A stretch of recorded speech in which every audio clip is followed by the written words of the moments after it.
So, what does it really mean to be financially independent? For most of us, the answer feels pretty simple. You get a paycheck. But what if that's not the whole story? Not even close. Today, we're going to dig into the reality of financial independence and what it truly takes to be in control. All right, let's just start with the biggest question right out of the gate. Does a paycheck actually equal power?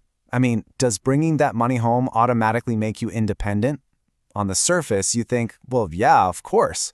But as we're about to see, it is way, way more complicated than that. This is the picture we all have in our heads, isn't it? The second you land that job, you get that first real paycheck. You've made it. You're independent. It's this huge milestone we all celebrate, and for very good reason. But that feeling of victory, it might only be half the picture. And here it is. This is the crucial shift in how we need to think about this. Earning an income, that's not the finish line. It's just the starting block. See, real financial independence isn't about the money that comes in every month. It's about what you have the power to actually do with it. So what's that other half of the story? This slide just lays out the difference so perfectly. On the left, you have the myth, what we could call notional wealth, money and assets that just exist on paper. But the reality, on the right, that's about true autonomy. It's about controlling your income, being able to actually access and use your assets when you need to, and, this is the big one, holding the final decision-making power. It's the difference between being a player on the team and being the captain who calls all the shots. So this is what real financial independence looks like. And just look at these words: authority, confidence, capability. It's not this passive thing where you just have stuff. No, it's about actively exercising full control over your entire financial world. It's about being in the driver's seat. And honestly, this just boils it down perfectly. The key word here is agency. It's the freedom to act.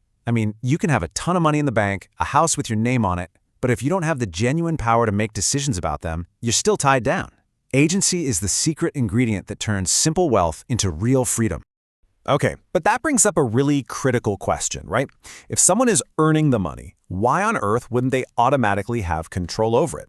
Well, the answer, it turns out, is often buried deep in our culture and even in our own upbringing. And there you have it. So often, this starts when we're kids. Many of us are raised with this really powerful, unspoken script. Don't you worry about the money. Someone else will handle that. It's not about whether you're capable. It's about a lifetime of being conditioned to step back.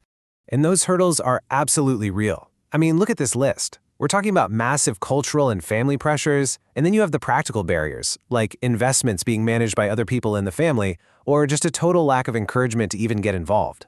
Or owning assets, like property, that you can't actually sell or borrow against on your own. Each one of these is a wall standing between a paycheck and real autonomy. And this is where it gets truly wild. You end up with this incredible paradox. Just imagine being a top financial officer, trusted to make million-dollar decisions for a major company, but then you go home and you're not even part of the conversation about your own personal investments. It's such a powerful example of how deep these norms can run, completely separating professional skill from personal power. So how do we fix this? How do we bridge that gap? Well, this slide gives us a really clear path forward. It all starts with awareness, just understanding your rights and what's what. From there, you move to education, actively learning about all your options. That knowledge then builds authority, which gives you the confidence and the power to make your own choices. And all of that leads to the final step, true ownership, where you are in full, undisputed control. When you strip everything else away, it all boils down to this: ownership and the freedom to act.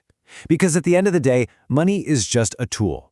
Real independence comes from having the absolute power to decide how that tool gets used. It's the difference between just living in a house someone else built for you and being the architect of your own life. And so, we'll leave you with this one final, very personal question to think about. When it really comes down to it, your money, your assets, your financial future, who truly makes the final call? The answer to that question, well, it reveals everything. Think about it. Thanks for joining us.